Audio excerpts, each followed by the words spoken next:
Meu nome é Joel, 54 anos, caminhoneiro raiz desde os 19. Já enfrentei assalto, estrada de lama, ponte de madeira caindo aos pedaços. Mas tem uma coisa que ainda hoje me faz acordar suando frio. A madrugada que fiquei preso na Serra Negra com aquilo me espreitando do mato. Era véspera de feriado. Eu levava uma carga de cimento de Campina Grande até uma cidadezinha no sertão da Paraíba, dessas que nem no GPS aparece direito. Já era noite quando peguei a estrada de terra pela serra, trecho conhecido entre os motoristas como linha morta. Sinal de celular some, o rádio só chia, e se der pane, você tá por sua conta. Céu limpo, lua cheia rasgando o breu, o motor rugindo firme, até que ouvi um estalo seco. Um barulho grosso, de algo se partindo.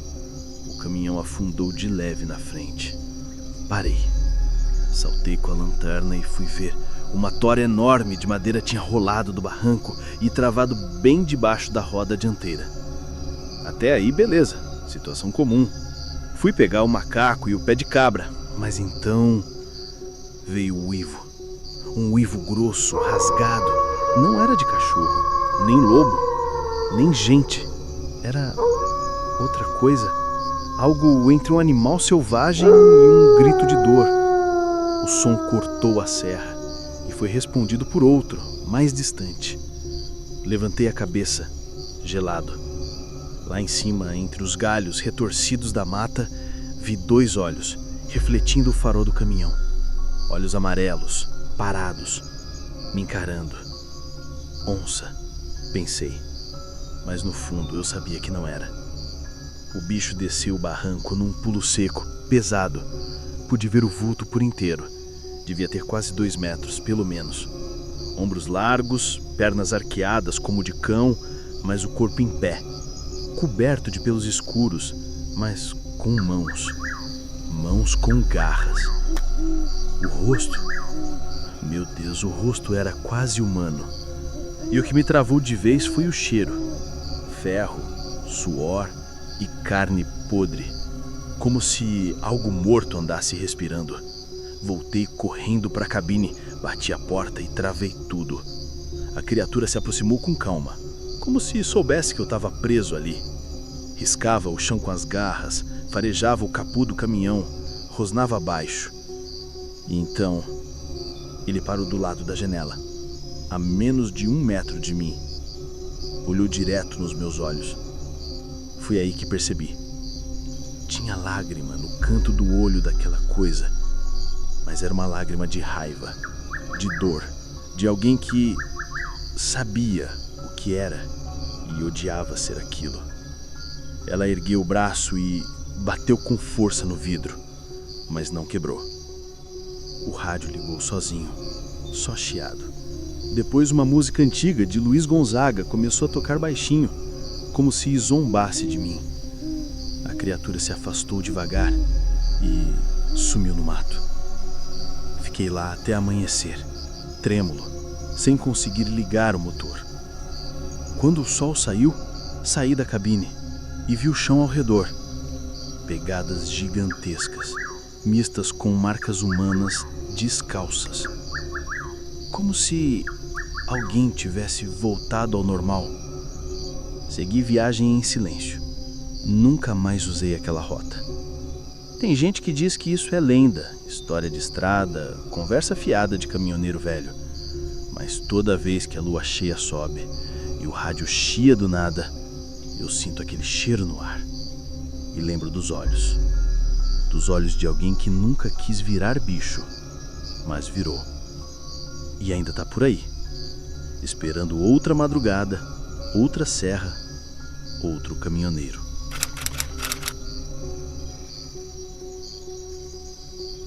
Me chamo Agenor, caminhoneiro há mais de 30 anos. Já vi de tudo na estrada. Briga de bar, assalto com arma na cara, colega capotando.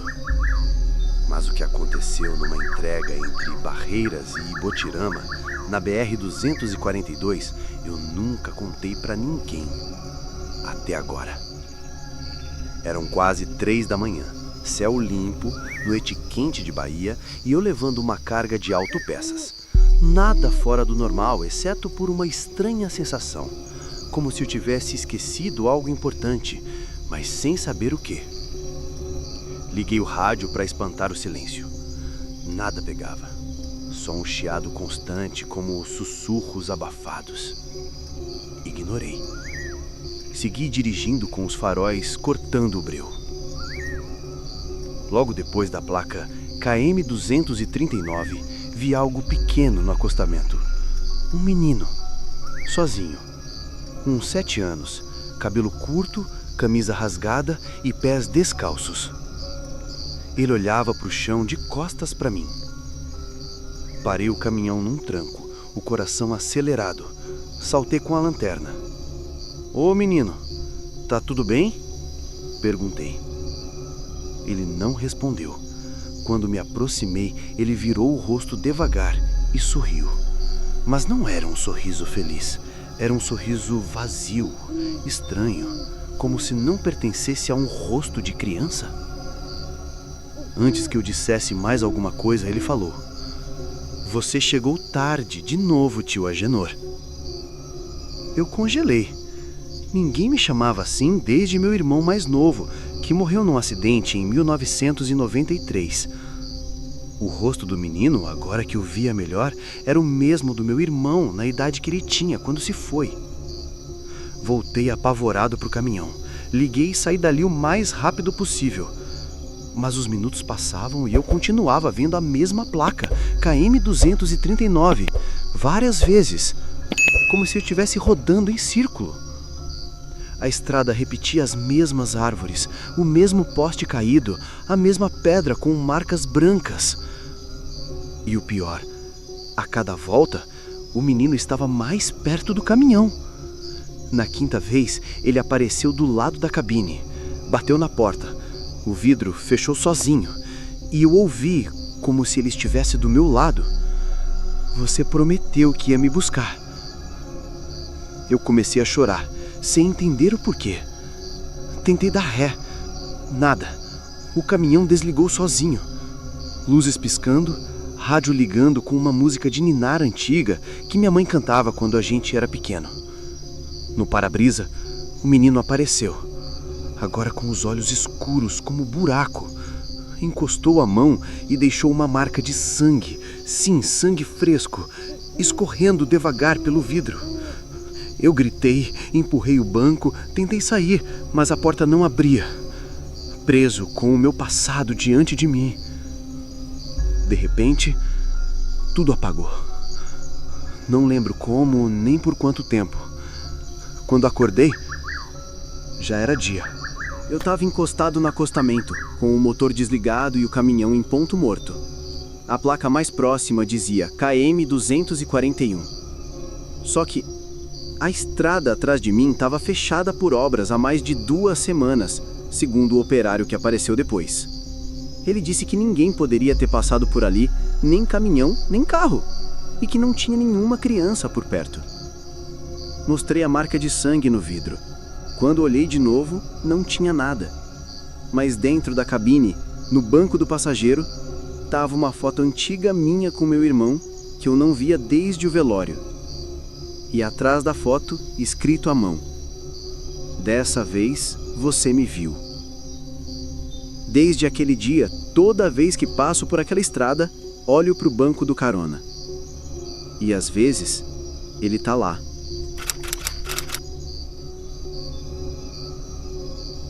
Eu me chamo Laerte, caminhoneiro desde os 21, hoje com 53. Já rodei tanto que não lembro da cor original do meu primeiro caminhão. Mas nunca esqueci aquela entrega nos confins de Minas, numa cidadezinha chamada São Pedro da Serra Branca. Nem aparece no mapa. Fui mandado lá para levar um gerador novo para o hospital local. Era um frete solitário, sem escolta e com um prazo apertado. Mas o que mais me incomodou foi o aviso do despachante antes de eu sair: "Evite dormir pelo caminho. E se precisar parar, nunca use o posto no quilômetro 79. Achei exagero, mas anotei. Saí de madrugada. O trecho era esquisito, cheio de neblina densa, mesmo com o céu limpo. A estrada parecia velha demais para ainda existir. Nenhum carro vinha no sentido contrário. Só eu, o ronco do motor e as árvores cada vez mais encurvadas. Quando o relógio marcava 1h47, vi a placa, quilômetro 79. Logo depois, o posto. Parecia abandonado, mas a luz do letreiro piscava. Um letreiro antigo, de tubo. E a bomba ainda tinha o preço em cruzeiro. Eu sabia que era loucura parar ali, mas o sono venceu. Estacionei, fiquei dentro da cabine, motor ligado, só com os faróis baixos acesos. Então, alguém bateu no vidro. Um frentista. Mas algo estava errado. O uniforme era velho, desbotado, o rosto coberto por uma sombra que o farol não iluminava. Ele fez um sinal com a mão, como se dissesse, não sai do caminhão. Eu gelei. E então, ouvi um barulho na mata do outro lado da pista. Galhos quebrando. Pesado. Como se uma vaca estivesse correndo, mas com 4 patas longas demais para ser só um animal. Olhei pelo retrovisor. Nada. O frentista estava parado do mesmo jeito. Então, ele se aproximou da minha janela e, sem abrir a boca, falou dentro da minha cabeça. Não desce. Hoje é a 7ª noite. De repente, tudo apagou. O farol, o painel, o rádio. Silêncio total. E foi aí que eu vi. Do lado da bomba de gasolina saiu uma criatura grande, desgrenhada, com pele grossa e dentes demais para uma boca só. Se arrastava em 4 patas, mas com o dorso arqueado, como se estivesse pronto para saltar. Ele não me via ainda, mas sentia o cheiro. A criatura subiu na bomba, farejando o ar. E então soltou um urro abafado, um som que parecia vir de dentro da terra. O frentista levantou os braços devagar e começou a murmurar palavras antigas, numa língua que não era portuguesa. O bicho hesitou. Foi nesse momento que o olhar dele bateu no meu caminhão. Me viu. Correu. Na velocidade que nem onça tem. Só deu tempo de trancar a porta e gritar. Ele bateu no capô, amassou com a garra. Subiu na frente do caminhão. E aí? Parou.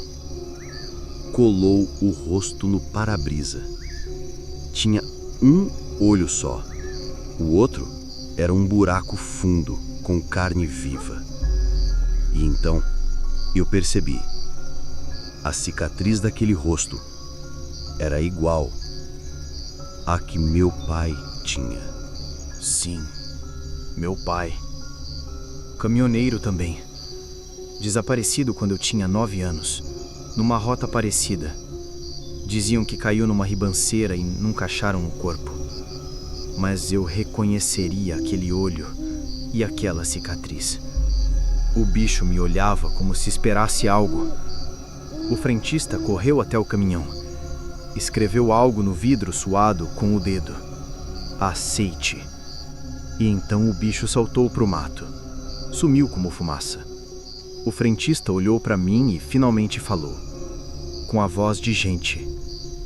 Essa estrada tem dono, moço. Quem entra, paga. E o seu sangue já conhece esse chão.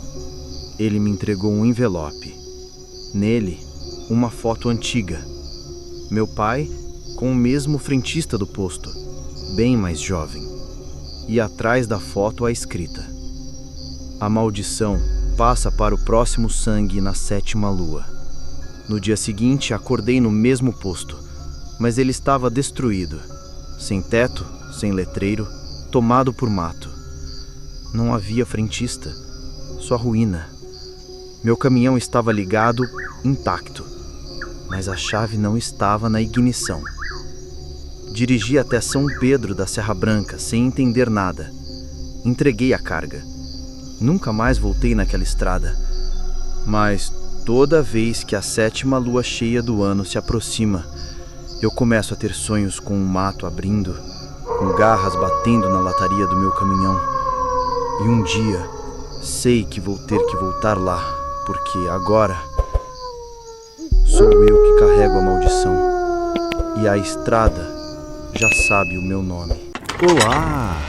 Por favor, entre, fique à vontade e se acomode confortavelmente no sofá. A lareira está acesa, o ambiente está perfeito para uma boa história. Relaxe, deixe-se envolver pela atmosfera e prepare-se para ouvir contos que vão mexer com sua imaginação. Tudo está pronto para que você se perca nas histórias que vou contar. Sinta-se em casa e aproveite a jornada. Meu pai me deu um par de binóculos quando eu era mais novo. Ele sabia que eu adorava passar horas admirando a lua e as estrelas da varanda à noite. Era algo que me relaxava, como uma fuga tranquila das preocupações do dia. Mas, com o tempo, comecei a perceber outras coisas enquanto olhava pela janela, coisas que ninguém deveria ver. Numa dessas noites, enquanto olhava as estrelas, algo chamou minha atenção. Uma luz na janela de um prédio vizinho estava piscando, de forma suspeita. Ela se apagava e voltava a acender repetidamente, como se alguém estivesse brincando com um interruptor. Curioso, comecei a observar mais de perto com os binóculos. Foi então que, assim que mirei a janela com mais atenção, a luz parou de piscar. Eu não sabia o que pensar, mas algo me dizia para continuar observando. Foi quando vi uma garota parada ali, de costas para mim. Ela estava penteando o cabelo, distraída, sem perceber que alguém a estava observando. A princípio pensei em simplesmente continuar olhando, mas algo me fez hesitar. De repente ela se virou, como se tivesse sentido minha presença. Ela olhou diretamente para mim com uma expressão horrível. Seus olhos eram grandes, desproporcionais, e um sorriso terrível se formou em seu rosto. Seus dentes estavam tortos e a visão de sua boca parecia quase distorcida, como se ela estivesse quase sem controle. Eu congelei. Não consegui desviar o olhar, embora meu coração estivesse batendo tão forte que parecia que minha mente estava prestes a explodir. Ela continuou a me encarar por um tempo que parecia eterno, e então, lentamente, ela se afastou da janela. Desapareceu por trás da cortina, mas eu ainda podia sentir o peso da sua presença. Minha curiosidade foi mais forte que meu medo. Continuei olhando pela janela, esperando que algo mais acontecesse. Não demorou muito e as luzes começaram a piscar novamente. Era a mesma luz, da mesma janela, mas agora eu sabia que ela estava voltando. Foi então que ela apareceu de novo, mas dessa vez ela não estava apenas parada na janela. Ela desceu pela escada do prédio e eu a vi com os binóculos. Eu ficava horrorizado enquanto observava aquela figura, curvada, com um andar estranho, quase como se estivesse arrastando o corpo. Seus olhos ainda estavam fixos em mim, e ela parecia correr em minha direção, mesmo que de forma contorcida, como uma sombra que se movia de forma errada. Eu estava apavorado. Não conseguia respirar direito, mas não conseguia tirar os olhos dela. Ela desceu as escadas e então, de repente, a luz na frente do prédio começou a piscar novamente. Era a mesma luz, da mesma janela, mas agora eu sabia que ela estava voltando. Foi então que ela apareceu de novo, mas dessa vez ela não estava apenas parada na janela. Ela saiu pelo corredor e com os binóculos consegui ver sua figura curvada. Enquanto ela saía do apartamento, meu coração disparou. A sensação de que ela estava vindo para mim foi tão forte que eu não sabia o que fazer. A curiosidade superou meu medo. Olhei para baixo, para a rua, e vi ela ainda olhando para mim, sua cabeça virada, com os olhos fixos. Ela sabia onde eu estava. Eu sabia que não deveria fazer isso, mas meu corpo não me deixou parar. Eu estava preso, olhando para ela. A porta de baixo bateu e a porta do meu prédio se abriu. Ela tinha entrado e agora ela estava indo na minha direção. Cada movimento dela me parecia mais errático, mais pesado. Meu medo agora não era só o olhar dela, mas a sensação de que algo estava completamente errado. Com o coração na garganta, corri para o meu apartamento, trancando a porta com pressa. Eu não conseguia parar de pensar nela. Me sentei no chão, encostado na porta, respirando pesadamente. O que ela queria? Por que estava me observando? O que havia acontecido com ela? Então eu ouvi o som, a batida na porta. Era suave, mas suficiente para congelar meu sangue. Algo estava lá fora, e a batida não parava. Ela estava esperando. Às vezes, o medo não vem de algo que você vê, mas da sensação de que está sendo observado, e que não importa o quanto você tente se esconder, o mal sempre encontra você. Quando eu era criança, meus pais tinham uma propriedade na parte mais antiga da cidade. Havia um velho poço perto da casa dos meus avós, mas ninguém jamais tirou água de lá, nem mesmo o meu avô, que sempre dizia que nunca houve água no poço. Ele contava que a terra ali era rocha pura e que por isso o poço foi abandonado. Mas o mais estranho de tudo era o que minha avó sempre dizia sobre ele. Ela nos assustava, dizendo que havia uma bruxa que habitava o poço, algo que vinha de dentro da terra, uma criatura com poderes terríveis. À medida que o tempo passava, minha avó sempre falava da presença que ela sentia no poço, mas ninguém acreditava nela. Eu, meu irmão Marcos e todos da família achávamos que eram apenas superstições antigas. A casa onde meus avós moravam foi construída em 1952. Meu avô havia cavado o poço por necessidade, já que na época não havia encanamento na área. Mas conforme ele cavava, algo fez parar. O poço simplesmente não atingia a água. Ele dizia que ao atingir um ponto mais profundo, encontrou rochas tão grandes que o trabalho de escavação parecia impossível. Foi aí que o poço foi fechado, com pregos e tábuas de carvalho, e a água passou a ser retirada de uma bomba pública próxima à casa. No entanto, as coisas começaram a mudar quando, em uma noite, alguém começou a remover as tábuas que cobriam o poço. No início, pensaram que fosse alguma brincadeira ou curiosidade, mas logo depois galinhas e até ovelhas começaram a desaparecer misteriosamente.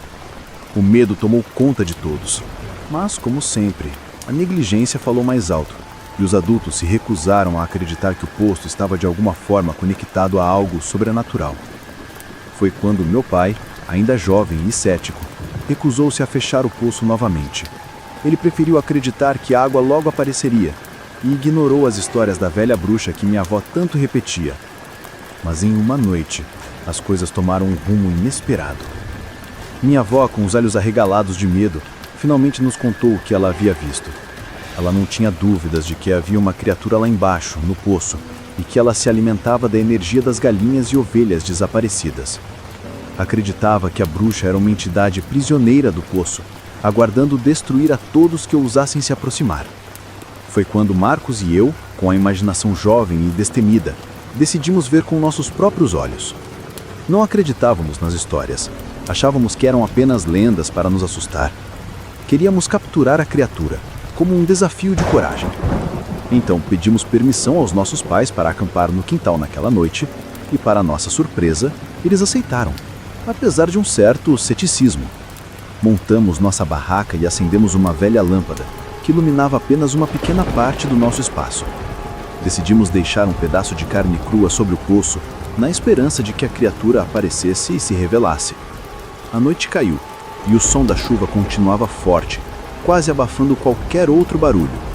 Minhas mãos estavam suadas de nervoso, mas também havia uma excitação em nosso plano. Esperamos silenciosos, com os olhos fixos na carne crua. Marcos estava cansado, comendo batatas fritas enquanto a tensão crescia. Foi então que, após horas de espera, o silêncio da noite foi quebrado. Eu ouvi um barulho, um som agudo vindo das tábuas do poço.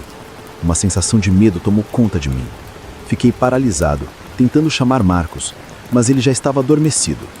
Então, eu acordei com o dedo nos lábios, pedindo que não respirasse, mas a tensão já era insuportável. O som se intensificou. As tábuas começaram a se mover como se algo estivesse tentando romper a barreira do poço. Eu senti uma pressão no peito e meus batimentos cardíacos pareciam cada vez mais altos. Então, Marcos, que não acreditava em nada disso, se levantou com as mãos levantadas, dizendo: Isso é só um truque, não tem nada aí. Ele se levantou, foi até o poço e remover as tábuas. Vou provar que não tem nada aqui, disse ele com um sorriso desafiador. Eu queria gritar, correr para pará-lo, mas meu corpo estava paralisado pelo medo. Quando Marcos olhou para dentro do poço, ele congelou. O seu rosto ficou pálido e sem expressão. Eu fiquei em silêncio, sem entender. Marcos, o que aconteceu? Perguntei, mas ele não respondeu. Ele estava fixo em algo que eu não conseguia ver. Então, eu me aproximei e olhei para dentro do poço. O escuro lá embaixo estava profundo e gélido, mas havia algo ali, algo escuro se movendo. Algo sentado, devorando um pedaço de carne crua. Eu não podia mais suportar o medo. Eu gritei. Meu pai correu até o quintal com uma lanterna e iluminou o poço. Ele viu Marcos, que estava deitado no chão, sem forças, muito pálido e com o braço quebrado. Quando ele o resgatou, Marcos estava arranhado em um estado muito ruim. Era um milagre que ele não tivesse morrido ali. Meu pai não acreditou nas nossas palavras. Ele estava zangado e disse que Marcos simplesmente havia caído no poço, fruto da sua folice. Eu vou encher esse poço amanhã, ele disse sem se importar com as histórias que tínhamos ouvido, com a criatura que tínhamos visto. E foi o que ele fez no dia seguinte. Ele preencheu o poço com terra, mas as lembranças daquela noite nunca saíram de nossas mentes. Acredito que a criatura não estava presa ali, mas que ela vinha debaixo da terra, de cavernas ainda mais profundas, e o poço só era uma porta para o que morava ali. A bruxa e a criatura existiam, e continuam a ser parte da nossa memória, algo que nunca esqueceremos. Algumas lendas têm raiz na realidade, e há coisas que, ao tentar esconder, se tornam ainda mais fortes. O que está enterrado, às vezes, nunca morre. Mark foi passar o dia com seu amigo Léo. Não havia nada de interessante para fazer, então eles decidiram brincar de esconde-esconde. Léo foi o primeiro a procurar, então começou a contar até 20, enquanto Mark corria para encontrar um bom lugar para se esconder. Foi então que Mark entrou em um dos quartos, e algo peculiar chamou sua atenção. Havia uma senhora idosa sentada completamente imóvel, assistindo à televisão. O que era mais estranho, porém, era que a TV não estava ligada. O que Mark viu na tela era apenas estática, aquela imagem borrada e sem sentido. Ele não sabia ao certo, mas algo naquela cena o deixou desconfortável. Mark ficou um pouco assustado com a situação. Ele sentiu uma sensação estranha, como se estivesse fora do lugar, mas logo tentou ignorar e procurar outro esconderijo. O apartamento não era tão grande, e ele sabia que não teria muito espaço para se esconder de Léo. Então, em uma decisão impulsiva, Mark decidiu se arriscar e entrar no quarto da velha senhora. Ela ainda estava sentada, imersa na estática da TV. Mark se sentia incomodado com a imagem, mas não sabia bem o que fazer. Ele não queria ser encontrado rapidamente e sabia que a única opção era se esconder embaixo da cama. Foi ali, no escuro, que ele se encolheu e esperou em silêncio. O tempo parecia passar devagar. Mark, tentando se distrair, olhou de volta para a cadeira onde a velha senhora estava sentada. Quando ele a olhou novamente, a mulher não estava mais lá. Ela simplesmente desapareceu. O frio percorreu sua espinha e uma sensação de pavor se apoderou dele. O que havia acontecido? Ele não queria sair debaixo da cama, mas não conseguia entender como ela poderia ter saído de forma tão silenciosa. Mark ficou em silêncio absoluto, tentando não se mover. Seus pensamentos estavam a mil, tentando encontrar uma explicação para o que acabara de acontecer. Ele esperava que Léo entrasse logo, mas o tempo parecia esticado, e cada segundo parecia uma eternidade. Finalmente, Léo entrou no quarto e chamou pelo nome de Mark, mas ele não conseguiu responder de imediato. Quando Léo entrou, a velha senhora apareceu novamente na porta do quarto, mas agora não parecia mais a mesma pessoa.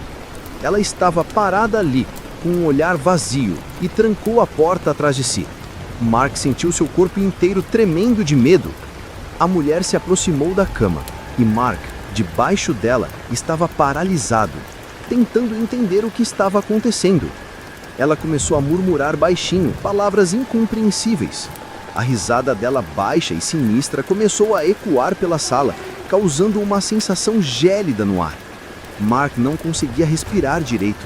Ele pensou em sair, mas o medo o impedia de se mover. De repente, Léo entrou novamente na sala e perguntou se a vovó tinha espancado seu amigo.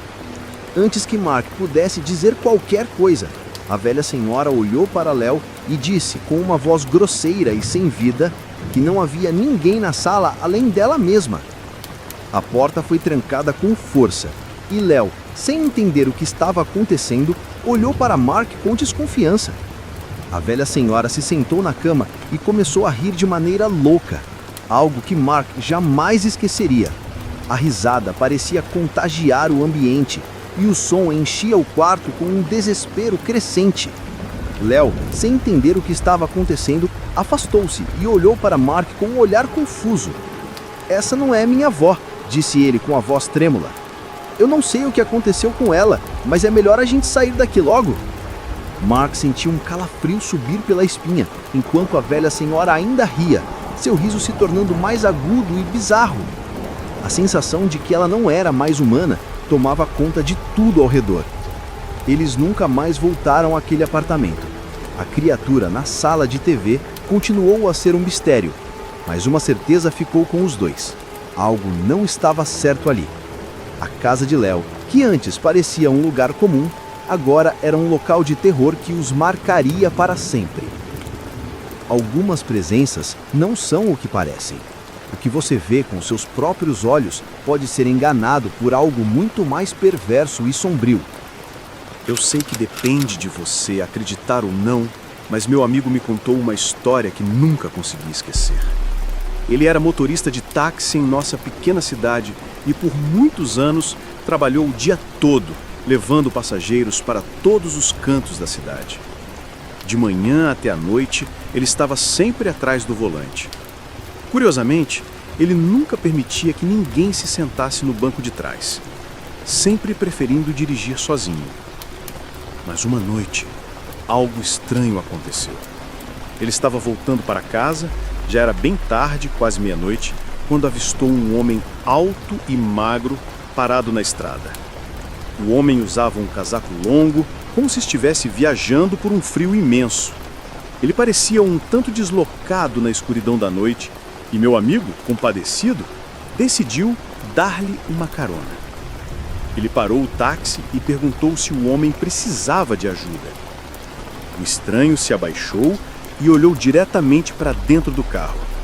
Ele estava usando um chapéu grande que cobria a maior parte de seu rosto, mas meu amigo conseguiu perceber um sorriso estranho e alguns dentes pequenos que pareciam brilhar na penumbra. Sem esperar uma resposta, o homem fez um gesto que parecia indicar que desejava entrar. O meu amigo, um tanto desconcertado, apertou a embreagem e engatou a marcha, pronto para seguir. Mas antes que ele pudesse dar partida, o homem abriu a porta traseira com uma rapidez assustadora e, em um movimento quase sobrenatural, já estava sentado no banco de trás. O mais estranho é que a porta estava trancada. Ele não entendeu como o homem conseguiu entrar sem que tivesse mexido nas portas ou nos vidros, mas ainda assim seguiu viagem. Sentiu uma sensação estranha no ar, mas tentou ignorar. Com a voz trêmula, meu amigo perguntou para onde o homem queria ir. O passageiro, com uma calma perturbadora, apontou para frente, sem dizer mais nada. E assim, meu amigo começou a dirigir, mantendo os olhos fixos na estrada, mas sempre sentindo uma presença constante no banco de trás. Ele olhou para o retrovisor, o homem estava ali, mas não falava uma palavra, apenas sorria de forma estranha, com um sorriso cada vez mais largo, como se estivesse se divertindo com algo que ele sabia e que meu amigo não sabia. Depois de um tempo, meu amigo tentou se distrair olhando para a estrada novamente, tentando não pensar no que estava acontecendo. Mas ao olhar para o retrovisor mais uma vez, ele percebeu algo incrível. O homem não estava mais ali. O banco de trás estava vazio. Assustado, meu amigo pisou no freio, mas o carro ainda estava em movimento. Ele olhou ao redor, mas não havia sinal do homem. O banco estava completamente vazio. Seu coração começou a bater mais forte. Ele parou o carro e se deu conta de que havia se desconcentrado. Ele parecia ter perdido o controle, mas agora estava só, sem o estranho. Apenas o silêncio da noite. Acordou suando frio. O susto ainda estava fresco em sua mente.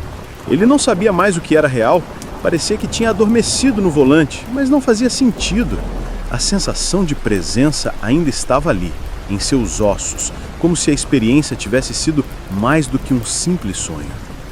Após tomar uma xícara de chá para tentar se acalmar, sua cabeça ainda doía e o cansaço o dominava. Já era madrugada e ele precisava ir para casa. Decidiu ligar o carro e seguir, tentando afastar a sensação estranha que não o deixava em paz. Ele sabia que o melhor seria esquecer aquela noite e ir para casa. Porém, enquanto dirigia, uma figura estranha apareceu à distância. Ele a viu de longe, parado novamente na estrada. O mesmo homem alto e magro, com o casaco longo e o chapéu grande, estava lá, parado na escuridão. O mesmo sorriso, os mesmos dentes pequenos, tudo igual. Mas desta vez, meu amigo não desacelerou. Ele pisou no acelerador, decidido a não parar, decidido a não encarar aquela criatura de novo. Ele não se atreveu a provar seu sonho, não quis mais confirmar o que já sentia ser verdade. O homem ficou para trás, enquanto o carro disparava pela estrada deserta. Mas meu amigo não conseguiu livrar-se da sensação de que o homem não o tinha deixado em paz. Ele sabia que, em algum lugar, ainda havia uma presença observando, aguardando sua próxima chance. Algumas presenças não são apenas visíveis aos nossos olhos. Elas nos seguem, invisíveis, até que decidimos finalmente enfrentá-las. Mas será que temos coragem para isso? Ou apenas fugimos para sempre? Quando eu era estudante universitário, meus pais possuíam uma propriedade no antigo bairro da cidade. Quando me mudei para lá, morava sozinho, já que a universidade ficava muito perto e eu ia a pé. A propriedade havia sido herdada do meu avô, que passou a vida inteira morando naquele terreno. A velha casa foi demolida e uma nova construção de tijolos foi erguida no mesmo local onde ele morava. Era um verão escaldante e, por mais que eu tentasse, a casa parecia cada vez mais quente. Muitas noites eu dormia com as janelas abertas, tentando aproveitar a brisa, raramente me preocupando em fechar a porta. Até que uma noite, como tantas outras, deitei-me perto da janela, sentindo o calor abafado. O sono logo me tomou, até que fui abruptamente acordado por uma risada horrível, quase inumana, vindo lá de fora. Meu corpo se arrepiou imediatamente. A sensação de terror tomou conta de mim, mas depois de alguns minutos, superei o medo e me aproximei da janela. Foi quando a vi. Uma mulher estava parada perto da cerca, uma cerca extremamente alta. Ela usava roupas velhas e rasgadas, como se estivesse coberta por trapos. Seus cabelos caíam sobre o rosto, mas mesmo assim eu conseguia enxergar seus olhos, que estavam completamente brancos. Seu rosto estava terrivelmente distorcido, deformado de uma maneira que não consegui compreender. Ela ficou ali, imóvel, com aquela expressão horrível e uma risada macabra que parecia cortar o silêncio da noite. Então, de repente, ela olhou diretamente para mim. Eu congelei, com o coração disparado. O medo se espalhou pelo meu corpo e, sem pensar, fechei a janela o mais rápido que pude. Mas o pavor não terminou aí. Ela se moveu, indo em direção à minha porta. Foi quando eu percebi que a porta estava destrancada. Pulei da cama, sentindo o pânico me tomar.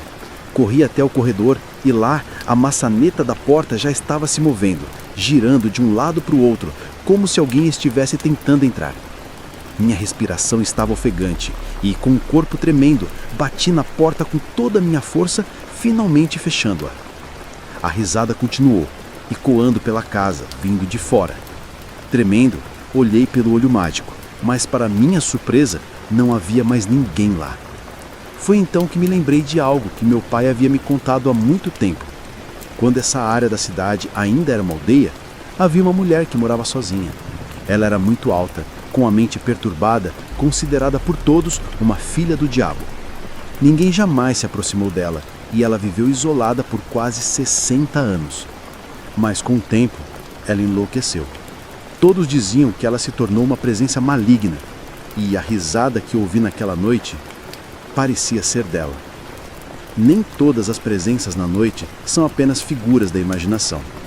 Às vezes, o mal caminha ao nosso redor, esperando apenas o momento certo para se revelar. História 1. A sombra do mangueiro. A lua cheia iluminava o céu escuro da noite, quando uma figura solitária se aproximava da velha casa de campo, cercada pelo silêncio da floresta.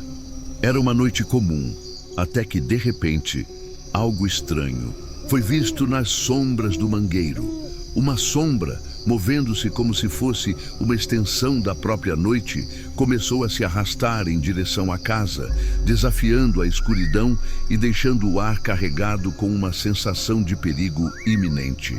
Você já se perguntou o que acontece quando a natureza toma o controle de nossas terras, quando os espíritos do passado caminham entre nós?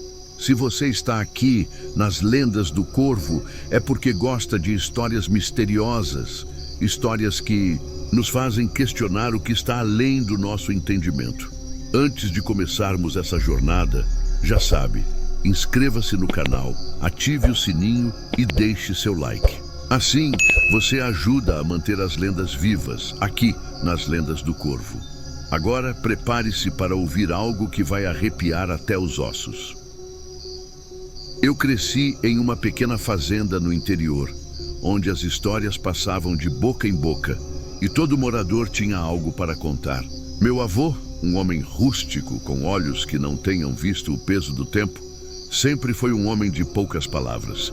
No entanto, à noite, quando a lua cheia brilhava no céu, ele se sentou ao redor da fogueira, olhou para o fogo e começou a contar suas histórias. As mais aterrorizantes ele reservava para quando o silêncio da noite se tornasse absoluto, como se ele soubesse que, naquele momento, a própria terra estava ouvindo. E foi em uma daquelas noites que ele me contou sobre o mangueiro. Não era um mangueiro qualquer, mas uma árvore antiga com galhos tortuosos que compensavam a própria vida. O avô me disse que nas noites em que a lua estava cheia, a sombra do mangueiro se estendia de maneira estranha. Não só se estendia, ela se movia, como se tivesse uma vontade própria. É como se a árvore estivesse viva, e sua sombra, uma extensão do espírito que habita a terra, disse ele. Mas o mais assustador era a lenda que envolvia aquela árvore. Era dito que em tempos passados havia um homem desaparecido, perto daquele mangueiro. E não foi só ele. Outros desapareceram também, sempre nas noites em que o mangueiro parecia se mexer sozinho. As pessoas sabiam que a sombra que se estendia sob a árvore era, na verdade, a alma dos que foram tomados por um espírito antigo. Cuidado com a sombra do mangueiro, dizia meu avô sempre, pois ela não pertence a este mundo. Naquela noite, o ar estava pesado, carregado de um silêncio ensurdecedor. Não havia som de animais, nem o vento soprar nas folhas. Eu estava sozinho na fazenda, apenas a luz da lanterna quebrava a escuridão. As histórias de meu avô me perseguiram, mas eu tentei desconsiderá-las, tentando ser racional. Após todo esse tempo, eu sabia que, ao menos, poderia atravessar o campo sem me preocupar com sombras de mangueiro. Mas então, ao me aproximar da árvore, algo aconteceu. Algo que nenhum ser humano pode explicar com lógica. Eu vi a sombra. Não era a sombra comum de uma árvore sob a luz da lua, mas algo mais denso, mais vivo. A sombra parecia se esticar e mover-se, como se tivesse um propósito, como se estivesse me observando. Fiquei paralisado. O que parecia ser apenas uma árvore, agora estava diante de mim, transformada em algo que não conseguia compreender. Eu caminhei até ela, meus passos pesando na terra úmida. A sombra se movia lentamente, como se me atraísse para mais perto, mas eu não sabia o que fazer. Meu avô nunca me disse o que poderia acontecer se eu chegasse muito perto. A única coisa que ele me disse era para nunca deixar a sombra do mangueiro se aproximar de mim. E eu não sabia por quê. A sensação era de um peso invisível. Algo estava ali, me observando. O que quer que estivesse lá, naquela sombra, não pertence a este mundo. Naquela noite, a escuridão parecia engolir tudo ao meu redor. Eu sabia que algo estava vindo, que algo estava se movendo nas sombras, mas à medida que eu olhava, a sensação de ser observado se intensificava. Eu tentei recuar, mas minhas pernas estavam pesadas. A sombra estava ficando mais próxima, mais tangível. Eu poderia ver sua forma distorcida se alongando, como se estivesse se estendendo para me alcançar. Foi quando a verdade veio à tona. A sombra não estava apenas me seguindo, ela estava tomando forma. A árvore, que até então parecia ter sido uma simples mangueira, estava se erguendo, as raízes retorcendo-se como dedos de uma mão, e uma figura escura surgia da árvore, uma silhueta fantasmagórica, envolta pela própria sombra que ela projetava. Eu senti uma onda de pavor me invadir. O espírito que meu avô mencionou foi revelado. Não era apenas uma lenda ou um conto de terror. Era real. A sombra que cresceu e se moveu na frente de mim não era humana. Era algo antigo, algo que havia se alimentado da vida de muitos outros. Antes de mim, eu queria correr. Meu instinto gritava para que eu fugisse, mas as minhas pernas estavam presas ao chão, como se a terra me absorvesse. A figura sombria, agora mais definida, avançou lentamente na minha direção. Ela não tinha rosto, mas seus olhos, ou o que eram olhos, brilhavam com uma luz fraca e sinistra. A cada passo, um arrepio corria pela minha espinha. Eu sabia naquele momento que minha vida estava em risco. A figura se aproximou mais, e então uma voz fria e ecoante me chamou. Era como um sussurro, mas ao mesmo tempo parecia ser um grito de dor. A voz não era humana, e a sensação de estar sendo levada para outro lugar, para outra dimensão, me dominou. A sombra parecia me envolver, puxando-me para uma escuridão sem fim. Foi então que, em um impulso desesperado, eu gritei: "Quem é você? O que você quer de mim?" A figura parou. A sombra se expandiu, tomando forma mais uma vez. Ela se mudou. De mim, sua presença agora dominando o campo e tudo ao redor. A voz se fez mais clara. "Sou o guardião da terra que você pisa. Estou aqui para cobrar o que é meu." Eu me vi naquele momento como uma marionete em suas mãos. O espírito, ou o que quer que fosse, não tinha a intenção de me matar, mas sim de me aprisionar. Ele queria que eu permanecesse ali, junto à árvore, como tantas outras almas que tinham sido engolidas por sua sombra ao longo dos anos. Meu avô tinha me alertado o tempo todo, mas eu não quis acreditar até estar frente a frente com a realidade. Mas o espírito, ao invés de tomar minha alma, fez algo inesperado. Ele falou com uma voz que parecia se fundir com o vento. "Você não é mais livre, mas não está completamente preso." O mangueiro, que antes parecia simples e inofensivo, agora era um portal, uma prisão espiritual. Ao amanhecer, a sombra remota, a árvore voltou à sua forma estática e comum. Eu estava de volta ao meu campo, mas algo havia mudado. O espírito havia marcado meu corpo e minha alma. Eu não era mais o mesmo. Eu sabia que a qualquer momento a sombra retornaria, me chamaria para novamente me perder nas sombras do mangueiro. E assim, como as lendas que vivem na memória do interior, essa história permanece viva em mim. À noite, quando a lua cheia aparece, eu ouço o sussurro e vejo a sombra crescer. História 2. O cavalo negro da estrada de poeira. Imagine uma cena, uma estrada de terra no meio do campo em plena noite, sem uma alma viva por perto. O som do vento é o único que quebra o silêncio absoluto, até que no horizonte algo surge uma figura sombria e imponente. Um cavalo negro galopando sozinho pela estrada de poeira. Não há cavaleiro, apenas o animal, com os olhos brilhando como fogo. Então a lenda vem à tona. Dizem que quem avistar o cavalo negro está marcado para morrer. Você está pronto para saber o que acontece quando a morte vem a cavalo? Eu cresci em uma pequena cidade rural, longe da melhoria da cidade grande. A vida aqui era simples, mas havia algo que sempre me inquietou. As histórias de velho, contadas pelos mais antigos da cidade, sempre giravam em torno de algo mais sombrio. Havia algo nas estradas de terra, algo que a maioria preferia não comentar. Eles falavam de um cavalo negro que, em noites solitárias, surgia nas estradas de poeira, galopando sem cavaleiro, com seus olhos brilhando como fogo. Era uma lenda conhecida por todos, mas nunca levada a sério. A maioria pensava que era apenas um conto para assustar as crianças. Mas havia algo no ar que sempre me deixou com a pulga atrás da orelha. E foi naquelas noites em que eu estava voltando de uma viagem para a cidade vizinha que vi algo que mudaria minha vida para sempre. A estrada estava vazia, sem movimento. O silêncio era absoluto e eu vinha sozinho, cercado apenas pelos meus próprios passos e pelo barulho do vento. Foi quando, no meio da neblina, algo apareceu no horizonte. Uma silhueta escura. Um cavalo negro com uma crina longuíssima que se move em direção à minha direção com uma velocidade impressionante. Não havia cavaleiro, apenas o animal, com seus olhos ardendo em um tom avermelhado como brasas. A sensação de que me invadiu foi algo completamente errado.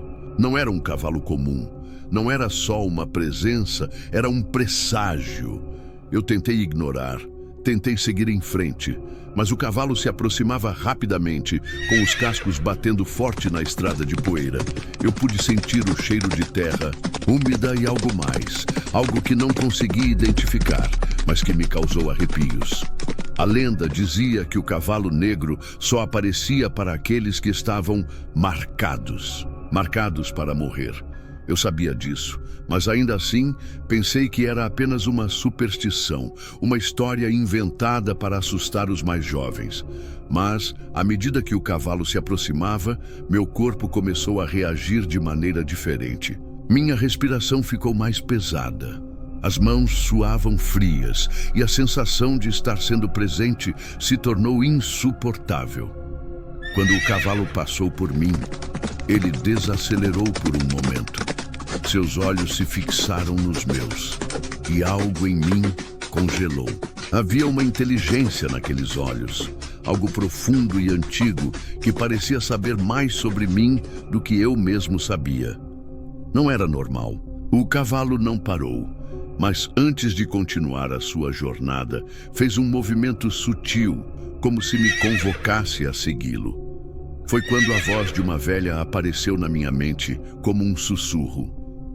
O cavalo negro vem para aqueles que têm algo a pagar. Eu sabia que deveria ignorar, virar as costas e continuar meu caminho. Mas algo dentro de mim dizia que essa seria uma decisão fatal. A partir daquela noite, algo mudou. Não era mais apenas uma lenda ou uma história para assustar. Era real. E a presença do cavalo negro me perseguia. À noite, enquanto eu tentava descansar, senti os cascos ecoando à distância, vindo de algum lugar. Mas quando eu olhei pela janela, não havia ninguém lá. A sensação de estar sendo observado se intensificava. Eu não consigo mais dormir. Comecei a ver o cavalo em meus pesadelos. Às vezes, ele estava atrás de mim, galopando na escuridão com os olhos brilhando. Outras vezes, ele me observava, imóvel, com aquele olhar penetrante. Uma noite, a sensação de pavor foi tão forte que não consegui resistir. Eu provavelmente saberia o que estava acontecendo, o que esse cavalo queria comigo. Eu decido sair. Decidi ir até a estrada onde tudo começou. A estrada estava deserta, como sempre, mas algo estava diferente. O ar parecia pesado e o vento parecia sussurrar meu nome. Quando olhei para o horizonte, lá estava ele novamente, o cavalo negro, estático, parado na estrada, olhando diretamente para mim. Sem pensar, comecei a andar em direção ao animal, como se uma força invisível me guiasse. Quando estava a poucos metros dele, ele começou a andar também. Seus cascos batiam no chão com uma força que parecia atravessar minha alma. O que quer que estivesse acontecendo, estava prestes a acontecer. Algo estava se aproximando. Algo que eu não conseguiria evitar. Foi quando eu cheguei mais perto do cavalo que ele finalmente se moveu. Não mais de uma forma impessoal, mas com um propósito claro. Ele começou a se aproximar de mim e, em um piscar de olhos, uma presença sombria e opressiva tomou conta do meu corpo. O cavalo se parou diante de mim e uma voz que parecia vir de dentro da minha mente surgiu.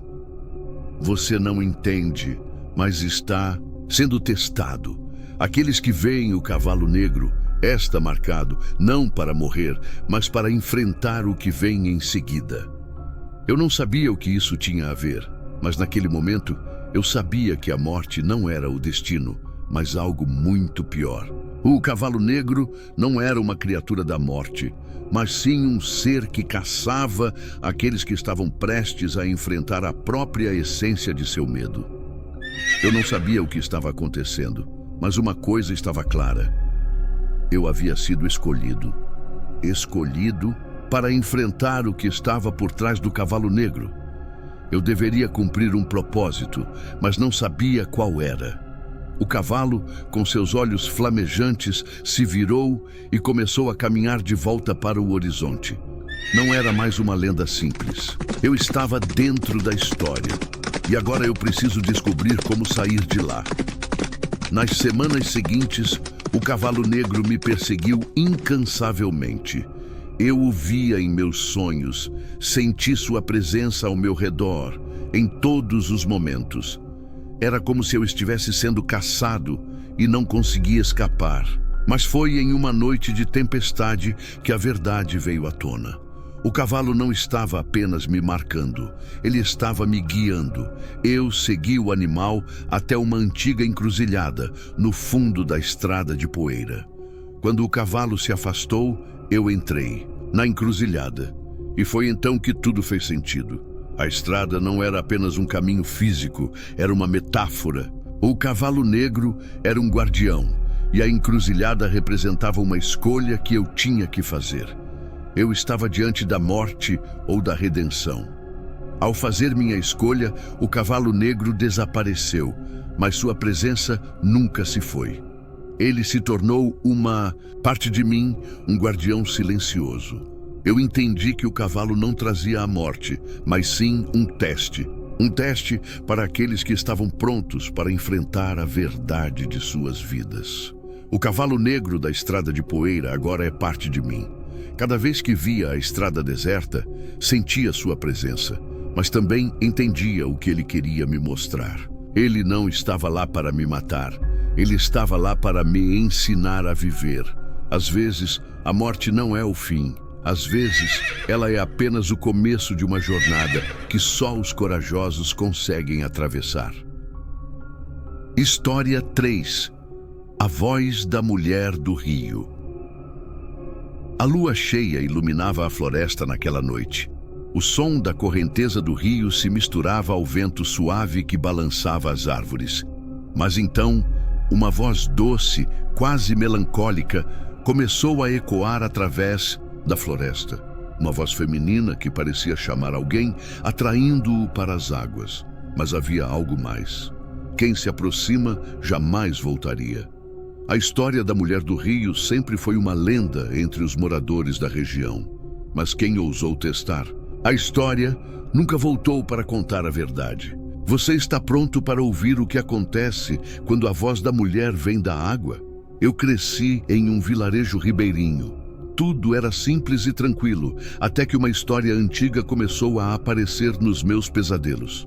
Meu avô, um homem sábio, sempre conhecido da mulher do rio. Ela era uma lenda. Contavam que em noites de lua cheia, uma voz suave e encantadora surgia da água. Ela chamava, sussurrava e qualquer um que se aproximasse desaparecia. Eu sempre duvidei dessas histórias. Para mim, eram apenas contos. Mas naquela noite, algo mudou. Eu estava sozinho em casa quando a ouvi pela primeira vez. Era um som suave, mas distinto. Como uma canção, algo que parecia ter vindo do próprio coração da floresta. Era uma voz feminina, doce e quase melancólica. Eu não sabia se era um truque da minha mente, mas uma parte de mim sabia que algo estava errado. A voz parecia se dirigir a mim, chamando-me para o rio. Eu tentei ignorar, mas não consegui. Era como se estivesse hipnotizado, incapaz de resistir. Naquela noite, a voz parecia mais forte, mais clara. Eu não sabia o que estava acontecendo comigo. Era como se a água estivesse me chamando, como se algo invisível estivesse puxando minha alma para longe. Eu decidi seguir a voz, mas antes de sair, algo me fez hesitar. Meu avô sempre me dizia: o rio tem seus próprios segredos. Não confie na voz da mulher, mas como todos sabemos, quando uma curiosidade chama, é difícil resistir. Eu caminhei pela floresta, meus passos abafados pela grama úmida e o som do rio à minha frente. A voz parecia guiar meus passos, me dizendo exatamente onde ir. Eu estava sendo atraído para as águas. O rio parecia tranquilo, sua superfície refletindo a lua cheia, mas o silêncio ao redor era opressor. Nenhum som de animais, nenhum movimento das folhas, apenas a voz, cada vez mais clara. Eu cheguei à margem do rio, onde a água refletia a luz da lua como um espelho, e ali, à beira da água, a vi. Ela estava de pé, nas águas profundas, com os cabelos negros caindo sobre seus ombros e um vestido branco que parecia flutuar ao redor de seu corpo. Seus olhos estavam fechados e ela cantava baixinho, com uma voz suave e irresistível. Eu sabia que deveria ir embora, mas não consegui. Algo em seu olhar me atraiu, como se ela soubesse tudo sobre mim, como se me convidasse a dar o último passo. A mulher abriu os olhos e me olhou diretamente. "Venha", disse ela. Sua voz agora um sussurro mais firme e poderosa. "A água me guarda e a você também." Eu estava hipnotizado, mas uma parte de mim ainda lutava contra o desejo de entrar na água. O que era aquela mulher? O que ela queria? De mim? Lembrei das histórias de meu avô e do que ele sempre me disse. A mulher do rio é uma alma perdida. Ela está presa na água, esperando por aqueles que ousam ouvi-la. De repente, as águas começaram a se agitar.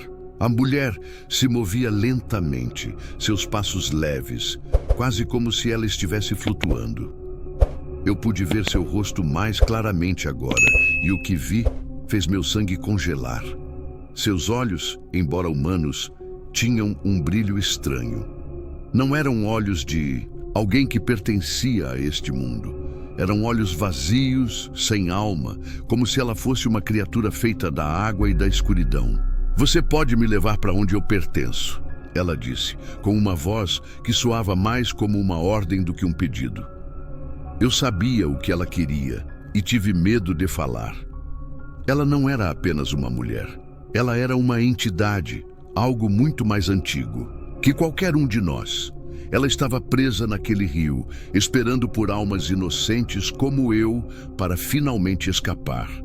Eu dei um passo para trás, mas algo me puxava. A água parecia me chamar, me envolver. A mulher simpática, mas seu sorriso não era caloroso. Era cruel. "Não tente fugir", ela sussurrou. Eu tentei gritar, mas minha garganta estava seca. A mulher levantou as mãos e a água ao redor dela começou a se erguer, formando uma onda crescente. Eu sabia que era o momento. Eu tinha que decidir, lutar contra essa força sobrenatural ou permitir que ela me levasse para as profundezas. A água subiu rapidamente, envolvendo meus pés, minhas pernas, até meus tornozelos. A A mulher avançou, mas eu sabia que se a deixasse me tocar, nunca mais voltaria.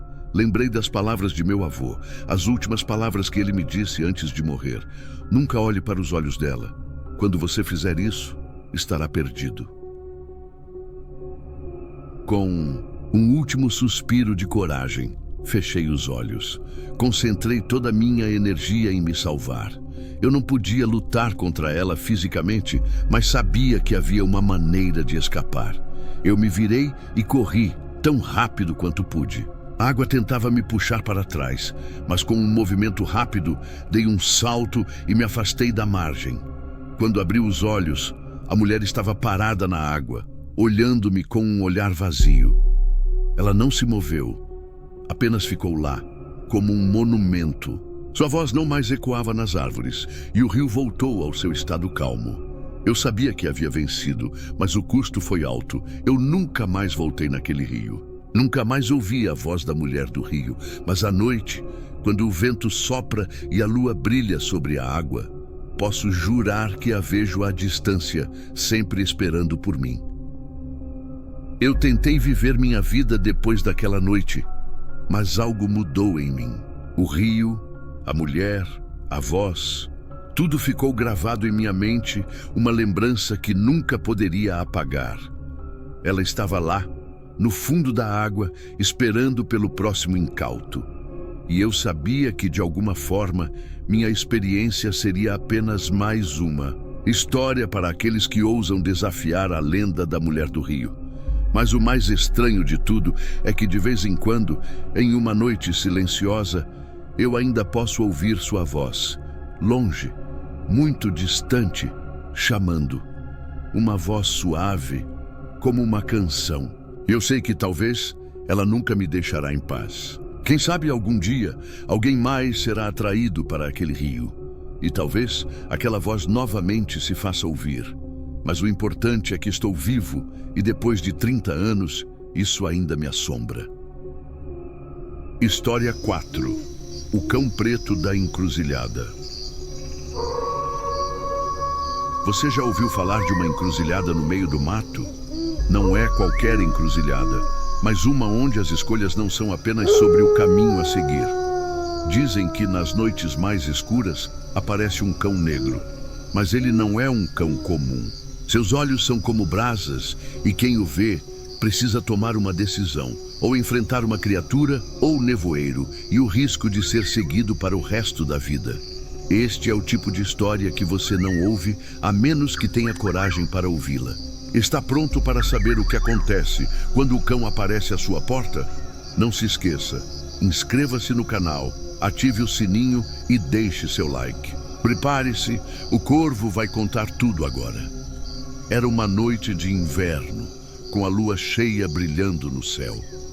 A estrada de terra, coberta pela neblina, estava deserta, sem sinal de vida à vista. Eu estava voltando de um trabalho no vilarejo.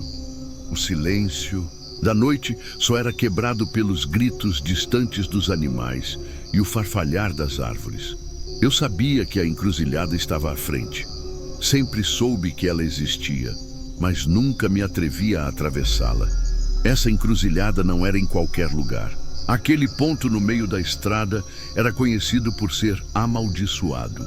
As histórias sobre o cão negro, um ser imortal que guardava o lugar, circulavam pelas famílias mais antigas. Contavam com aqueles que passavam lá à noite, especialmente sozinhos, nunca voltavam inteiros. Aquele cão não era normal, e o que ele representava estava além do entendimento humano. Eu sabia disso. E, como um todo, decidi que seria diferente. Decidi que desafiaria a lenda e cruzaria aquela encruzilhada se fosse necessário. São só histórias, pensei. Mas ao chegar perto da encruzilhada, algo na minha garganta se abriu. O vento parou. O silêncio foi absoluto. Foi aí que o vi. Lá, à beira da estrada, na encruzilhada, estava ele. Um cão grande, de pelagem negra como carvão, com olhos vermelhos que brilhavam à luz da lua. O coração disparou. Eu sabia que isso não era normal. O cão não se movia. Apenas o observei.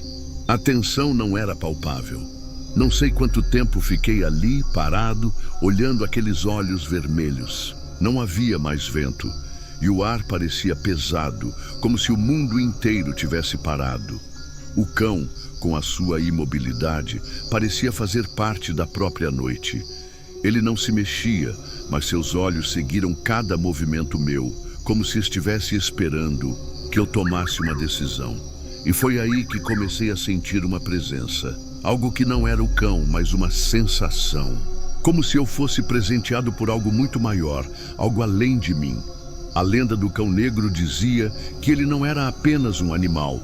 Ele era o guardião da encruzilhada, um ser que testava as pessoas, oferecendo-lhes uma escolha. Mas o que a lenda nunca me contou foi que o cão não estava lá para matar. Ele estava lá para testar a coragem, para testar o caráter. Eu sinto o peso da escolha em minhas costas. O que fazer?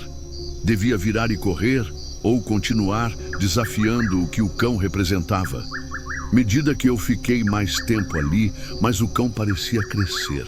Sua presença se tornou esmagadora, como se a própria noite estivesse dominando a minha mente, me forçando a enfrentar algo que eu não estava preparado para compreender. Eu sabia que o cão não atacaria, mas não estava pronto para os efeitos do seu olhar. Ele não me pediu nada, apenas esperava que eu tomasse uma atitude. A decisão que tomei foi tão repentinamente quanto imprudente. Ao invés de recuar, como qualquer pessoa sensata faria, decidi andar em direção ao cão. Mas cada passo que eu dava, sentia o peso de 1000 olhos em mim. O cão não se moveu. Eu estava agora a poucos metros dele, e sua respiração era audível, profunda e pesada. Quando eu parei à sua frente, ele ainda não se moveu. Seus olhos vermelhos estavam fixos nos meus, mas em vez de um medo crescente, senti algo mais. Algo como compreensão. O cão parecia me analisar, pesar meus interesses. Foi nesse momento que ele deu um passo em minha direção, não com agressividade, mas com um passo lento, como quem se aproxima de algo que precisa ser treinado. Eu, no entanto, não recuei. Eu sabia que aquilo era algo além do que uma simples ameaça. Era um teste. A lenda dizia que quem ousasse desafiar o cão da encruzilhada teria de tomar uma decisão. Passe pela encruzilhada, uma voz sussurrada em minha mente, e sem saber o que isso fez, eu sigo em frente. Eu tomei o caminho e com ele fiz a escolha. O cão então se atravessou. A estrada continua à minha frente e ele não me atinge. Ele não me atacou. Ele simplesmente desapareceu nas sombras. Mas algo ainda pesava sobre mim. Algo que me disse que eu não estava completamente livre. Nos dias que se seguiram, tudo parecia normal. Mas havia algo que não me incomodava. O mundo parecia estar próximo, deslocado. À noite, eu ouvia ruídos estranhos, passos que se moviam ao meu redor, mas quando me virava, não havia ninguém. O cão não havia desaparecido. Ele estava mais presente do que nunca. Eu comecei a perceber que a encruzilhada não era apenas uma estrada física, mas algo mais profundo, algo ligado ao destino. Cada passo que eu dava me fazia sentir que eu estava sendo seguido, não por alguém, mas por uma presença invisível que me vigiava. Eu havia feito a escolha de continuar, e o preço disso ainda estava por vir. As noites ficaram mais difíceis. Cada passo à noite parecia mais carregado de tensão. Eu sabia que o cão me observava, mas ele nunca apareceu novamente. Ele não precisa.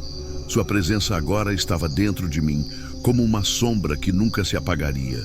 As escolhas que fazemos não são apenas sobre o que fazemos naquele momento, mas sobre como elas nos marcam para sempre. Eu não sabia até onde isso me levaria, mas sabia que, de alguma forma, o cão me havia dado mais do que eu esperava. Ele me ensinou que os testes não são sempre sobre vencer ou perder, mas sobre a decisão que tomamos e as consequências dessas decisões que jamais conseguiremos apagar. Com o tempo, percebi que não estava livre. O cão negro não era apenas um guardião da encruzilhada. Ele foi uma manifestação da escolha em si, o reflexo das decisões que tomamos. Ele nunca mais apareceu fisicamente, mas eu sabia que ele estava sempre ali, observando. E as encruzilhadas da vida, aquelas que encontram sem aviso, continuam a nos desafiar. Eu sigo meu caminho, mas todas as noites os passos na estrada de poeira ecoavam atrás de mim. Eu nunca soube se era a lembrança do cão ou algo mais.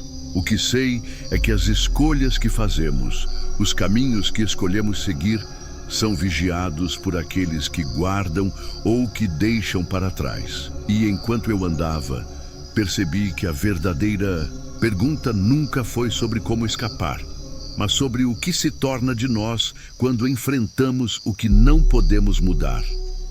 O cão negro me marcou, mas ele também me ensinou. O que ele representa não é apenas um guardião, mas o reflexo de nossas escolhas. E com isto carreguei o fardo do lobisomem. Até hoje, em noites de lua cheia, ando a vagar nas encruzilhadas das matas. História 5. A luz no cemitério abandonado.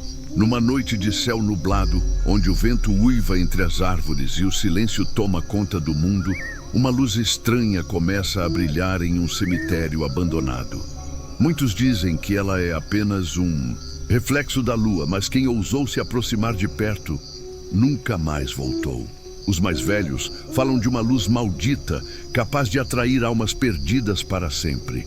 Mas o que ninguém sabe é que, na verdade, essa luz está esperando por uma alma específica, e talvez essa alma seja a sua. Quando eu era mais jovem, as histórias sobre o cemitério abandonado eram comuns nas conversas dos velhos da cidade. Eles sabiam sobre um antigo cemitério, onde as lápides estavam cobertas de musgo e o tempo parecia ter parado. A cidade cresceu, as pessoas se mudaram e o cemitério foi esquecido. Mas as lendas nunca foram esquecidas.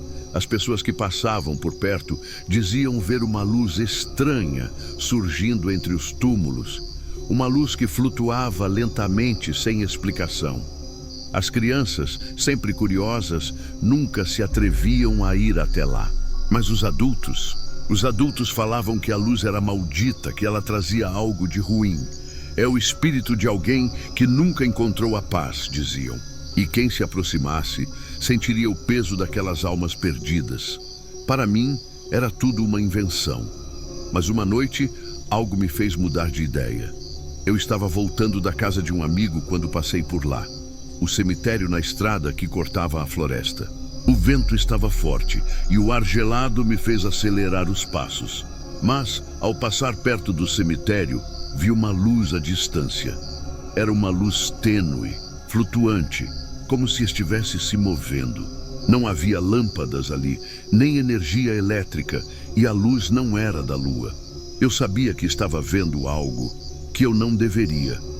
A curiosidade foi mais forte que o medo, e sem pensar, comecei a caminhar em direção ao cemitério. Cada passo parecia mais pesado que o anterior.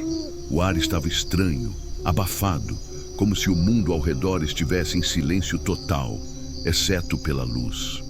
Eu me aproximei, tentando entender o que estava acontecendo, mas quanto mais eu me aproximava, mais a sensação de inquietação crescia dentro de mim. A luz não estava mais no fundo do cemitério, como eu imaginava, mas flutuou à minha frente entre as lápides. Ela era fraca, mas tinha um brilho peculiar, como se fosse feito de uma energia diferente de tudo o que eu já tinha visto. O cemitério estava deserto, com lápides antigas e caídas. A vegetação crescida de forma selvagem ao redor e o cheiro de terra molhada preenchia o ar. O que me incomodava não era a luz em si, mas a sensação de que eu não estava sozinho. As sombras das árvores se alongam, como se me observassem. Eu parei, observando a luz flutuante, e foi nesse momento que ouvi algo. Um barulho baixa, como uma voz distante, mas clara o suficiente para que eu pudesse entender. Não havia ninguém. Por perto, a voz disse meu nome, Meu coração disparou. Não era possível.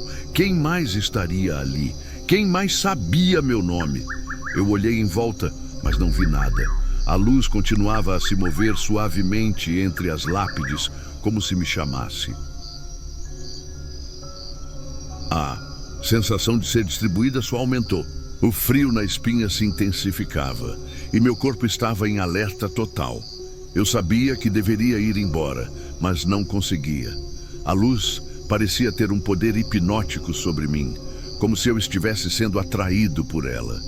Eu não consegui tirar os olhos da luz. Foi quando a voz falou novamente, desta vez mais forte. Não vá embora, ainda não é a sua hora. Eu quase caí para trás de medo. A voz não era humana, era um comunicado, mas parecia vindo de várias variações ao mesmo tempo. A luz, que antes estava tranquila, agora se move de forma errática, como se estivesse agitada, tentando se comunicar comigo. Eu recuei um passo, sentindo que algo estava prestes a acontecer. A voz não parava de falar, e cada palavra parecia pesar no ar. Você é o próximo, você não pode escapar. Eu sinto um frio gelado tomar meu corpo. Eu estava congelado, incapaz de mover uma parte sequer. A luz estava agora parada à minha frente, e a sombra das lápides parecia se estender em minha direção, como se quisesse me engolir. Eu estava paralisado, preso naquela sensação de medo que me impedia de fazer qualquer movimento. A luz à minha frente começou a brilhar mais intensamente e logo eu percebi que não estava vendo uma simples chama. A luz era composta de algo mais, algo que eu não conseguia compreender. Ela começou a tomar forma, tornando-se algo mais tangível, mais humano. Aos poucos, uma figura começou a emergir dela, uma figura pálida, com os olhos profundamente escuros e vazios. Era uma mulher. Seu rosto estava marcado pelo tempo, como se ela fosse uma das primeiras almas a serem enterradas ali. Sua expressão era de tristeza profunda, e seus olhos, apesar de vazios, refletindo dor. "Você me trouxe aqui", disse ela, sua voz ecoando em meus ouvidos. "Agora, você deve me ajudar." Antes que eu pudesse reagir, a luz aumentou ainda mais, e eu senti uma onda de energia me envolvendo. A mulher parecia me olhar com uma intensidade que me fazia sentir que ela sabia tudo sobre mim. "Você me libertou. Agora você está condenado." O medo de me consumir. Não havia mais nada que eu pudesse fazer. As árvores, o vento, a lua, tudo parecia desaparecer. Eu estava dentro de um vórtice de luz, e as sombras ao redor se moveram de forma sinistra, como se viessem de outra dimensão onde eu não deveria estar. Eu tentei correr, mas meus pés estavam presos ao solo. Cada tentativa de movimento fazia com que a sensação de medo aumentasse ainda mais. A mulher parecia estar me observando com pena, e quando seus lábios se moveram, uma palavra sussurrada atravessou o vento. Libertação. Eu não sabia o que isso fez, mas algo em mim entendeu. Eu estava ali para ajudá-la, não porque eu quis, mas porque eu não tinha escolha. Ela me guiava para onde sua alma deveria ir. Era uma sensação eterna, mas algo dentro de mim sabia que isso era apenas o início de algo muito maior. A mulher desapareceu na luz, e quando a luz se dissipou, eu estava de volta na estrada sozinho. O cemitério estava quieto, como se nada tivesse acontecido. Mas eu sabia que algo dentro de mim havia mudado. Desde aquela noite, eu nunca mais vi a luz. Mas sempre que o vento uiva na floresta e a lua brilha no céu, sinto como se ela estivesse me observando, esperando. Eu sei que a mulher do cemitério não foi a última e que a qualquer momento alguém mais será atraído para aquela luz. A pergunta que fica é: será você o próximo a cruzar o caminho da luz no cemitério abandonado? E assim, mais uma lenda ganha vida e a história da mulher do cemitério nunca será esquecida. Se você gostou dessa história, deixe seu like inscreva-se no canal e ative o sininho. O Corvo sempre traz as histórias mais assustadoras e, quem sabe, a próxima lenda seja a sua. Nos vemos na próxima noite, onde o Corvo sempre voa, trazendo as lendas do além. História 1: O Último Passo. Em uma noite chuvosa, uma figura encapuzada aparece na janela de uma casa isolada, sem fazer um único movimento, apenas observando. O som de passos ecoa pela casa vazia, mas não há ninguém lá. Maria sempre teve uma atração inexplicável por lugares antigos e isolados.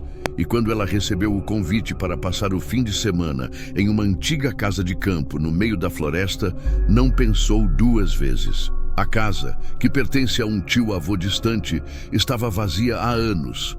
E o convite vinha acompanhado de uma oferta irresistível. Um fim de semana para relaxar e escapar da rotina. Chegou no local no início da noite, já com a tempestade se aproximando. A casa era imponente, com suas paredes de pedra e janelas grandes que, sem exceção, eram observadas. Mas o que mais intrigava era a sensação de estar sendo vista, algo que ela não conseguia ignorar, mas que pensava ser apenas sua imaginação. Ao entrar, foi recebido por um ar pesado e abafado. O interior da casa estava empoeirado, com móveis antigos e estantes abarrotadas de livros e objetos. A tempestade primeira noite foi tranquila, com o vento rugindo lá fora, mas Maria não conseguiu dormir. Havia algo no ar, algo estranho e opressor. Durante a madrugada, ela concordou com o som de passos. Não é um pouco distante, mas sim algo perto de sua porta, como se alguém estivesse caminhando pelo corredor. Confusa e assustada, ela virou-se para investigar, mas não havia nada. As sombras nas paredes dançando inspiradas ao som do vento e o ar estava gélido. Ela tentou ignorar, mas o som continuava, não como passos normais, mas como passos suaves, quase etéreos, que ecoavam pela casa. O que a incomodou ainda mais foi a janela do corredor, onde ela viu por um instante uma figura encapuzada, com a cabeça baixa observando-a. Mas quando se mudou, a figura havia desaparecido. A sensação de não estar sozinha aumentava a cada segundo, e Maria começou a questionar se tudo isso não passava de um pesadelo.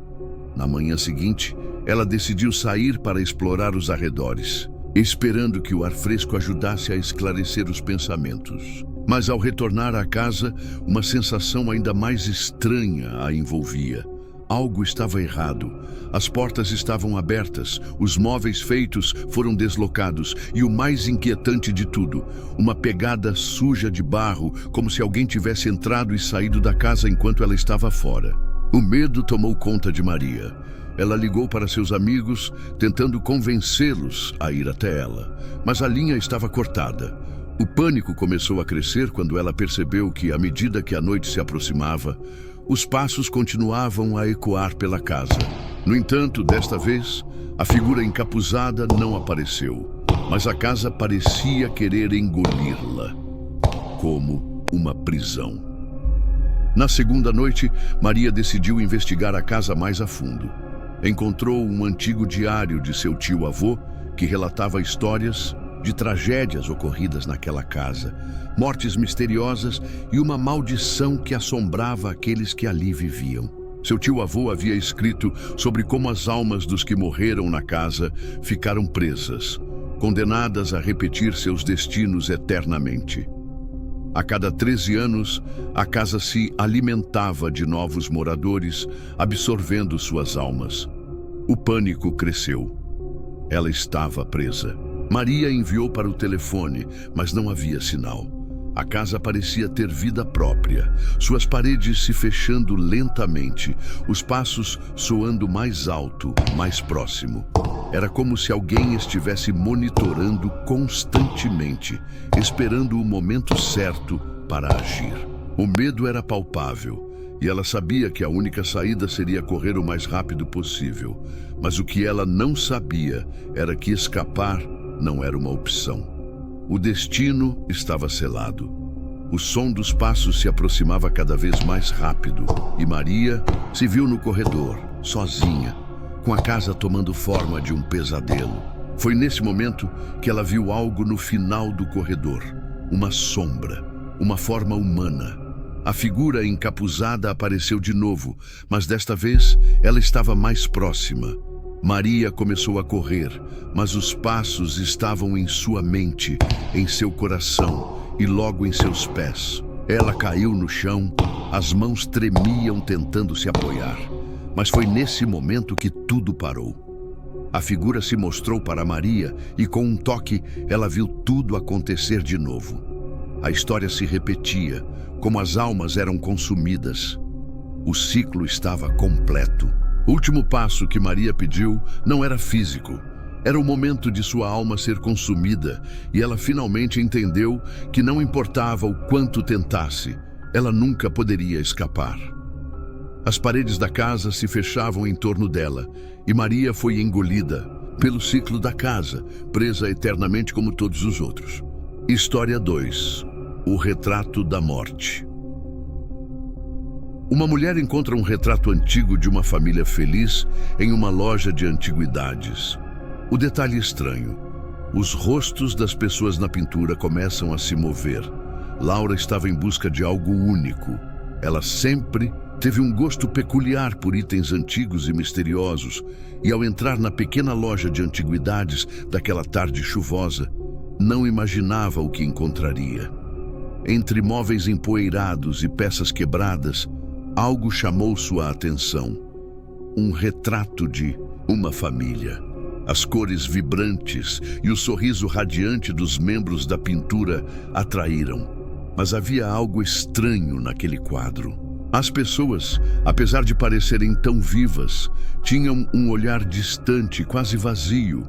A dona da loja, uma senhora de cabelos brancos, notou o interesse de Laura e ela falou sobre a origem da pintura. Ela conta que o retrato foi pintado há mais de 100 anos por um artista renomado que desapareceu misteriosamente após completar a obra. Segundo a lenda, quem possuía o retrato seria assombrado pela história da família ali retratada, que, de acordo com rumores, havia sido amaldiçoada. Curiosa, Laura roubou o retrato e o levou para casa, sem imaginar que estava trazendo mais do que uma simples obra de arte. Nos dias seguintes, ela começou a notar algo estranho. As faces na pintura parecem se mover, os olhos seguiram seus passos pela sala. A princípio, ela tentou ignorar, achando que era apenas sua imaginação. Mas os movimentos se tornaram mais evidentes.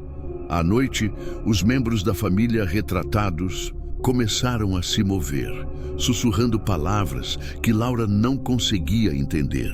Ela começou a se sentir perseguida, como se algo estivesse se aproximando, algo que não podia ser visto, mas era claramente sentido.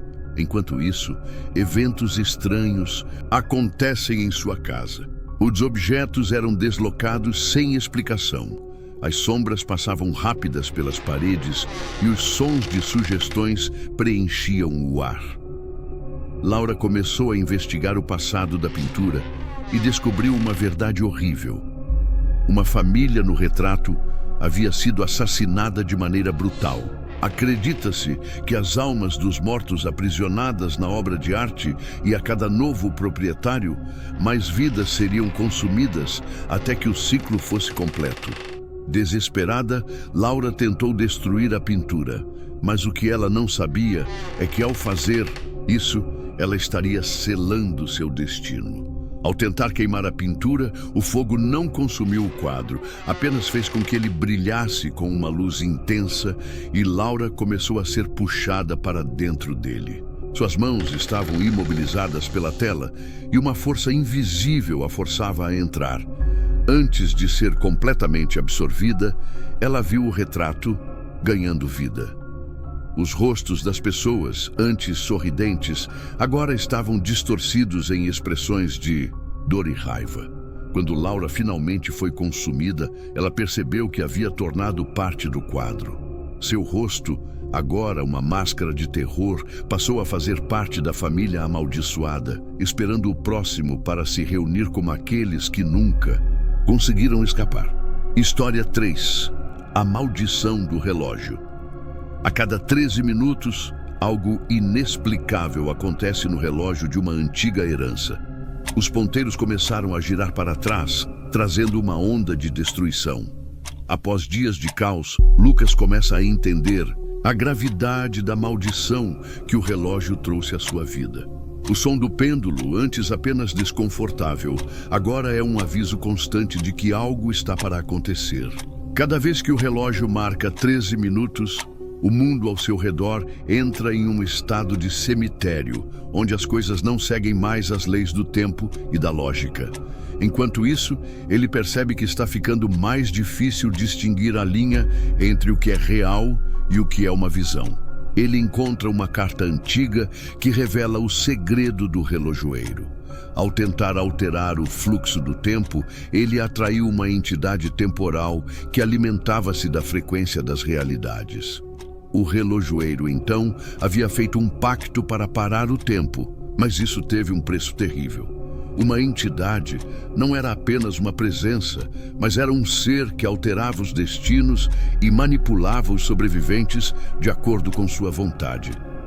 Determinado a quebrar o ciclo, Lucas tenta destruir o relógio, mas isso só aumenta o caos. Ele percebe que não pode lutar contra a entidade diretamente, mas que pode manipular a própria ocorrência do tempo. Usando o relógio contra a entidade, Lucas decide usar sua última chance. Ao fazer com que o relógio marcasse exatamente 13 minutos de novo, ele tentaria gerar um ponto de falha no tempo, um colapso que faria com que a linha temporal se quebrasse. O relógio começa a girar para trás e Lucas sente uma pressão imensa em sua cabeça.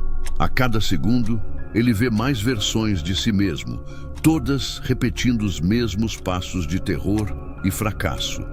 Mas ao invés de ser absorvido pela entidade, ele consegue criar uma falha temporal que o leva para um momento antes de tudo acontecer. A casa, o relógio, a maldição, tudo desaparece. No entanto, ele não consegue se libertar de sua própria consciência. Lucas acorda em um mundo onde ele nunca havia entrado na mansão. Porém, algo está errado. Ele percebe que agora é o responsável por alertar os próximos sobre o relógio, e o ciclo, embora tenha sido temporariamente interrompido, irá começar novamente com outra pessoa. Mas Lucas será o guardião do aviso, preso em uma nova função. História 4. O cemitério de vidro. Durante uma noite de tempestade, um cemitério de vidro é encontrado. As lápides refletem imagens que não deveriam estar ali. Imagens de mortes que ainda não aconteceram. Elisa sempre teve um fascínio pela arqueologia. Sua paixão pela história e pelo mistério das civilizações antigas levou a explorar muitos lugares distantes. No entanto, quando ela recebeu uma oferta para liderar uma expedição em uma pequena cidade, mal sabia que esse seria o maior mistério de sua vida.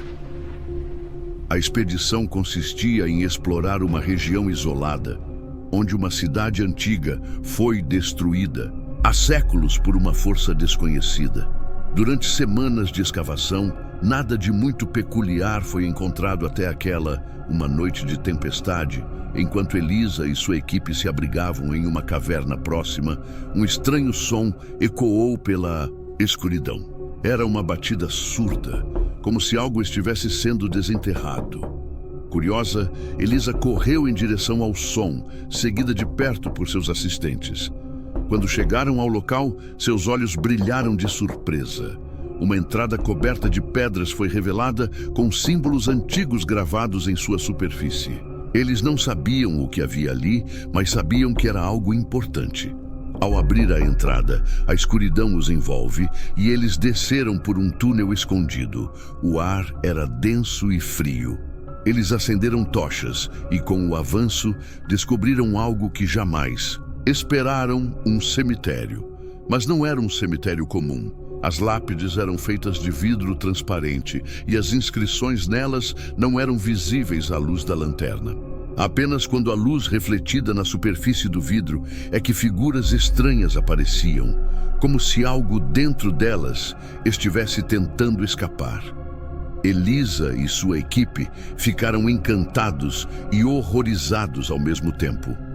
As lápides refletiam figuras de pessoas, mas não eram figuras normais.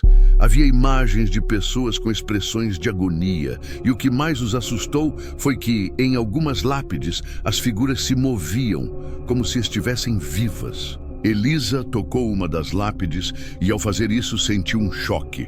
Sua visão ficou embaçada e ela ouviu um sussurro baixo, quase inaudível, vindo da própria lápide. "Você está vendendo o futuro?" disse um de seus assistentes, tremendo. Elisa não sabia o que responder. Ela estava atônita. O que estava acontecendo não fazia sentido algum.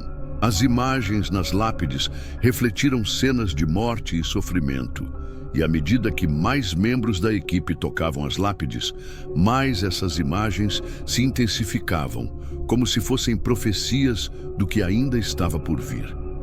A sensação de desconforto foi se espalhando pela equipe e logo Elisa percebeu que as visões nas lápides não eram de pessoas mortas.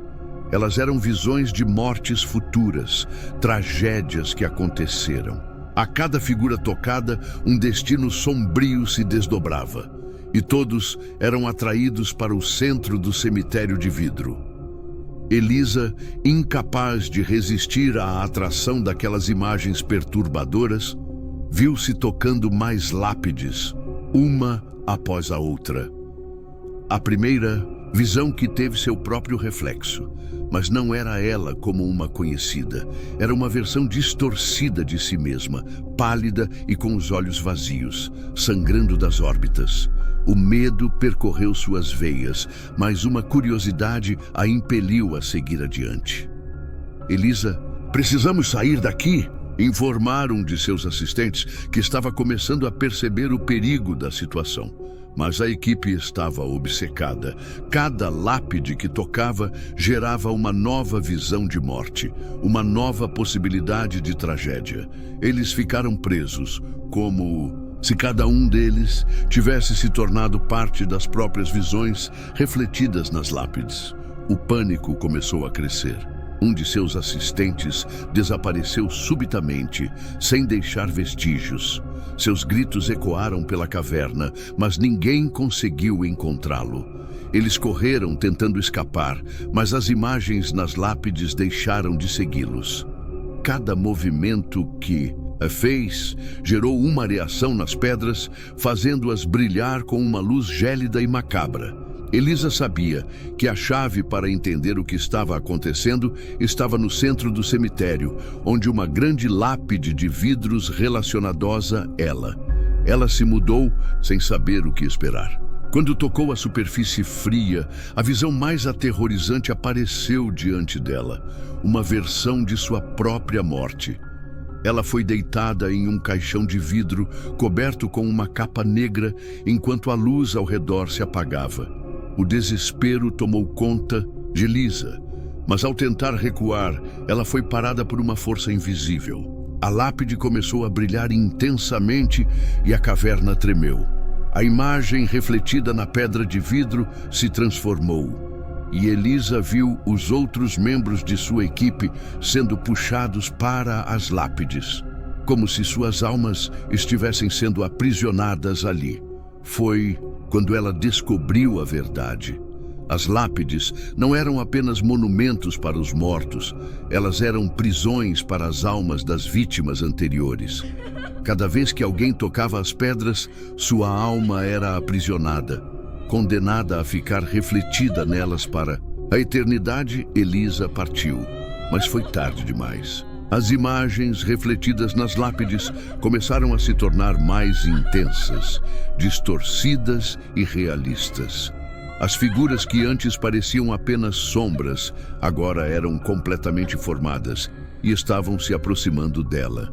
A única opção que Elisa teve foi tocar a lápide final, acreditando que isso quebraria o ciclo. Mas ao tocá-la, ela não encontrou a liberdade. Ao contrário, ela foi absorvida pela própria pedra. Elisa acordou, não em sua antiga realidade, mas dentro da lápide. Ela estava agora entre as imagens que ela tanto temia. Sua alma, agora aprisionada na pedra, foi transformada em uma figura refletida, esperando pela próxima vítima. O ciclo havia se completado. E Elisa tornou-se parte do cemitério de vidro, condenada a ver todos que ousassem entrar ali, enquanto suas almas eram capturadas e refletidas, aguardando o momento em que ela seria resgatada por alguém novo. História 5. O sussurro da escuridão. Uma voz sussurra em seus ouvidos, mas ninguém está lá. O sussurro parece guiá-lo, mas a cada passo, mais ele perde a sanidade. Diego sempre foi uma pessoa racional. Ao contrário de muitos, ele não acreditava em superstições, espíritos ou qualquer coisa além do que pudesse ver e tocar. Isso o tornou o candidato perfeito para uma pesquisa de campo em uma antiga mansão. O dono da propriedade, um homem excêntrico que morava recluso, falava sobre estranhas ocorrências ocorrendo na casa, mas Diego sabia que se tratava de meras histórias para entreter turistas. Ele estava ali por um motivo muito mais pragmático: fazer uma pesquisa histórica para seu novo livro sobre casas abandonadas e seus passados sombrios. No entanto, ao chegar na mansão, uma sensação estranha tomou conta dele. A casa era imensa, com paredes de pedra e corredores intermináveis que se limitavam a lugares desconhecidos. O interior estava coberto de poeira, com móveis antigos e velhas tapeçarias que desbotaram com o tempo.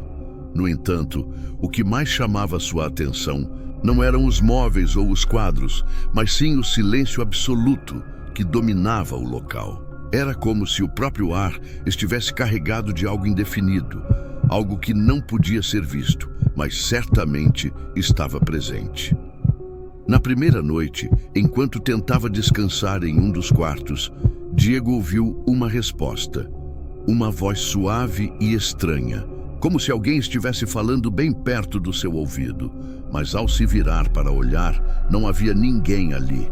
Ele se sentiu desconfortável, mas acreditou que fosse apenas o som da casa se acomodando. Tentou ignorar o incidente e se concentrou em seu trabalho no dia seguinte. No entanto, a inspiração voltou. Não era mais uma voz suave, mas uma chamada insistente que vinha de todas as maneiras. Diego começou a ouvir as palavras claramente. Siga-me, você está mais perto do que imagina. A verdade está à sua frente. Intrigado e já um pouco incomodado, ele começou a andar pela mansão, buscando a origem daquele som. Ele sabia que algo estava errado, mas sua curiosidade o levou adiante. A voz parecia guiada por corredores escuros e escadas que não levavam a lugar nenhum. De alguma forma, ele já havia percorrido a casa inteira, mas o som da voz sempre o atraía para um novo canto. Cada sugestão o levava mais fundo na casa, até os lugares mais remotos e esquecidos.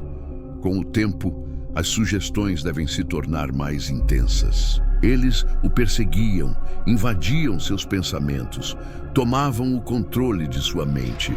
Ele se sentia cada vez mais cansado, como se não conseguisse dormir, como se o peso da casa e de seus próprios medos o estivesse consumindo. Mas ele não conseguiu parar. A voz, embora perturbadora, o atraía com uma força incontrolável. Ele tinha que entender o que estava acontecendo. Em uma noite particularmente silenciosa, Diego ouvia o sussurro até um corredor escondido. Ao final do corredor, uma porta envelhecida com símbolos estranhos, como se tivessem sido gravadas ali por mãos desesperadas, se destacou. Ele não sabia como a porta estava ali, pois nunca tinha sido visto antes. e não havia qualquer indicação de que ela fizesse parte do layout da casa. Ela se abriu sem hesitar, como se fosse uma força invisível o empurrasse para dentro. Ela estava denso e pesado, como se algo o pressionasse a cada respiração. Dentro do quarto, uma única cadeira estava voltada para a parede, onde um espelho antigo refletia sua imagem. No entanto, ao olhar mais de perto, Diego não viu apenas seu reflexo. A imagem estava distorcida, como se estivesse sendo manipulada por algo além de sua compreensão. A voz se intensificou. Você me vê agora? Você está vendo o que está diante de você? O espelho não reflete o que você vê, mas o que você deseja ver. Confuso e tomado pelo medo, Diego avançou em direção ao espelho. Sua mente estava turvada pela estranha sensação de não estar mais no controle de seu próprio corpo. Quando ele se mudou, a figura refletida não era mais ele. Era um homem estranho, com os olhos vazios, com uma expressão de sofrimento profundo. Diego tentou se afastar, mas seus pés não se moveram. A imagem do homem no espelho começou a sorrir. Um sorriso perturbador, como se soubesse algo que Diego não sabia. Você não vai escapar, sussurrou o homem no espelho, e suas palavras reverberaram em sua mente. Você está aqui por um motivo. Agora você vai entender o que é ser prisioneiro do seu próprio desejo. No instante seguinte, Diego foi puxado para dentro do espelho. Não foi uma transição gradual, mas uma força brutal que o arrastou para o reflexo. Ele se viu em um mundo distorcido, onde a realidade não fazia mais sentido. Tudo estava torcido, pois as leis de física foram desintegradas. O ambiente ao seu redor parecia uma versão corrompida da mansão, com portas e corredores que não levavam a lugar algum, e uma sensação de prisão eterna o envolvia. Ele quis gritar, mas a voz não saiu de sua boca. Tentou se mover, mas seu corpo não respondeu. Ele estava preso, mas preso não fisicamente. Ele estava preso na sua própria mente, na própria realidade que ele havia criado sem saber. Os aprisionados começaram a rir, como se estivessem gozando de sua aflição. De repente, o homem do espelho apareceu à sua frente. Mas não era mais um reflexo, era real. Ele estava ali, sorrindo. Bem-vindo à sua prisão, Diego, disse ele com uma voz rouca e profunda. Agora você é parte disso. Você é a próxima história que será contada. O ciclo nunca vai acabar. Diego, que antes era um homem racional, agora se via aprisionado em um pesadelo sem fim. Ele não tinha mais controle sobre nada. Ele estava vivendo dentro de uma história criada por sua própria mente. As palavras do homem eram uma sentença de morte mental. Ele foi condenado a ser uma parte do próprio medo que havia ignorado por tanto tempo. Enquanto ele observava o homem no espelho, algo estranho aconteceu. A figura começou a se distorcer, e Diego descobre que não era ele quem estava sendo aprisionado na casa, mas o próprio espelho. Ele havia sido arrastado para um ciclo sem fim, uma eternidade de pensamentos e lembranças. O homem no espelho agora estava preso em sua mente, refletindo suas próprias ansiedades, seus próprios desejos. Diego se tornou uma parte do espelho, uma figura na memória da casa, um reflexo que nunca mais seria livre. Ele descobriu finalmente que a casa não estava apenas possuída por um espírito ou maldição. A casa estava viva, e as sugestões eram a manifestação da própria mente humana. Diego não seria o último a ser puxado para dentro daquele espelho. Ele agora era uma história contada por aqueles que se atreveram a entrar na casa. O ciclo começaria novamente com outra vítima. E Diego, agora prisioneiro de sua própria mente, apenas esperaria para ser esquecido, como as outras figuras refletidas. A casa nunca o deixaria ir. Já se inscreve no canal, ativa o sininho e deixe seu like.